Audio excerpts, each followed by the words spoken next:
پیریو د مریدۍ په نامه باندې دا رقم د دم د تعویض په نامه باندې هغه څه کوي د پردیو ښځو سره ناست وي وایي زنګون د زنګونو سره رامیلاو کا او بیا وایي پړونی پر سر د دې ښځې او د پیر صاحب ور واچول سي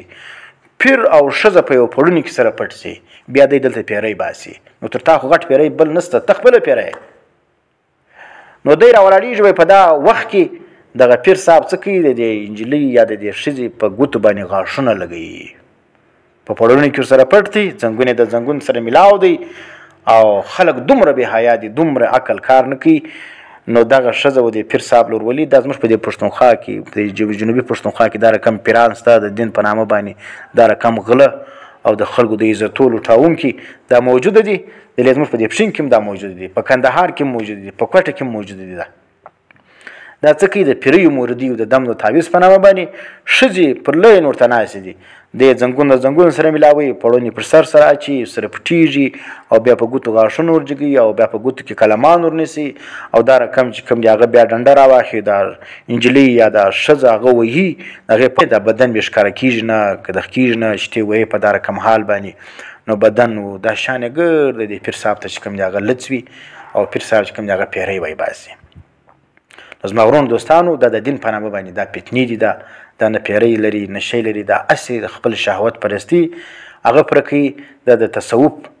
نوم دا خلکو بدنام کړی دي په کار دي چې د دې رقم جیلي پیرانو څخه تاسو ځان وساتئ تصوف څه ته وایي تصوف موږ نه مخالف یو نه موږ د تصوف دشمنان یو تصوف چې کوم دی هغه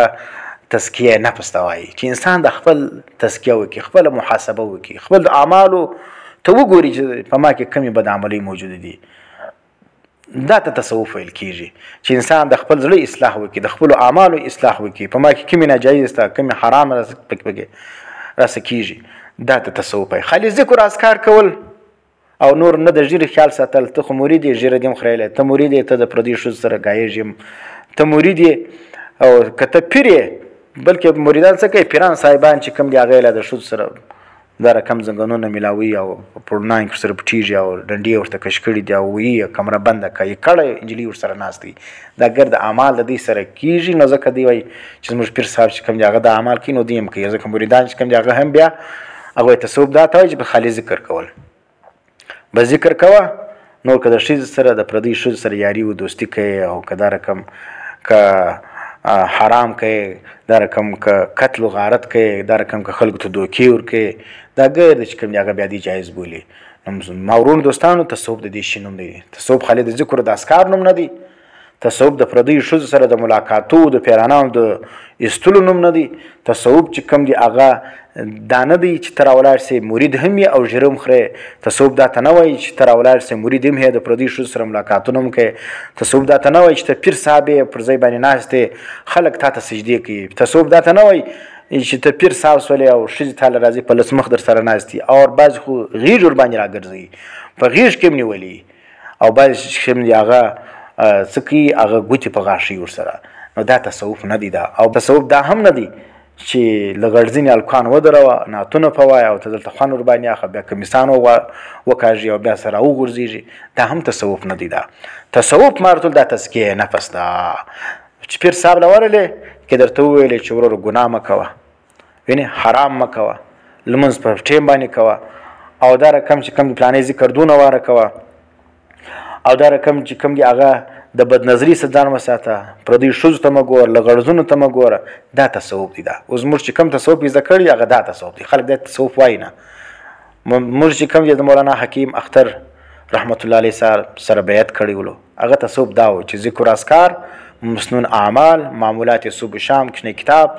دا به وایي او دا رقم چې کوم دی هغه مناجات مقبول او بل د ګناهو څخه به ځان ساتي له غړزونو سره د پردیو ښځو سره دا رقم د حرامو د غیبتو د چغلخوریو د تهمتو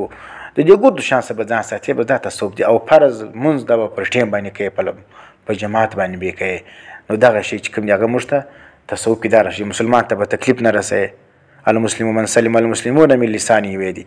دغه تصوف دی دا دغه غورځېدل د لاړې غورځول او سرونه لڅول او کمیسان کښل او جګ جګ غورځېدل او په مجدو کې اتړونه کول او دې ته تصوف ول او داسې لاسونه غورځول کرنټونه ورکول او پیر صاحب ته پیسې ورکول او پیر صاحب ته سجدې کول دا تصوف نه دی. الله تعالی دې زموږ زړونه له بدعت او د شرک، الله تعالی دې زموږ زړونه له شرک او د بدعت او دا رقم د کبر پرستی او د دې د جالب پیرانو او فاسقو صوفیانو څخه خلاص کړي. ځکه الله دې موږ ته د تصوف اصل معنا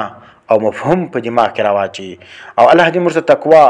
زهد او د سنت پیروي را نصیب کړي. الله دې موږ ته د قرآن او د سنت اتباع را نصیب. الله دې موږ ته څلور امامان چې پر کومه طریقه کړي هغه دې موږ ته را نصیب کړي. د دې جعلي پیرانو څخه دې الله موږ خلاص کړي. الله دې ته هدایت وکړي.